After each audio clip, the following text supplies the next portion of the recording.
নমস্কার, good morning. তো এটা ছিল গতকালকের আফটারনুন ব্লগ। চলো তোমাদেরকে একটা ছোট্ট করে কথা শেয়ার করি। এই যে আমরা দিনের শেষে যেটা নিয়ে আসি, ভাবছি চলো একদিনেই খেয়ে শেষ করে দেবো, কাল যে কি খাবো সেটা কিন্তু আমরা ভাবি না।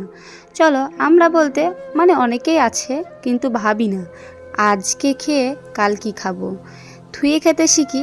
এটা কিন্তু অনেক কম মানুষই আছে। চলো সেরকম হয়েছে কিন্তু আমার। তাই এই যে আলু সিদ্ধ ভাত, তার সাথে কিন্তু ডিম ভাজা খেয়েই কালকের দুপুরটা কাটিয়েছি।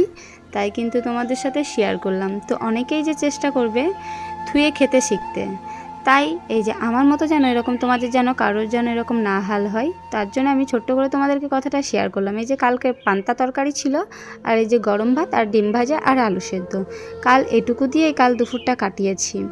তারপরে কিন্তু রাত্রে আবারও আলু সেদ্ধ ভাত হয়েছিল। তো আমার যদি ব্লগটা ভালো লাগে অবশ্যই পাশে থাকবে।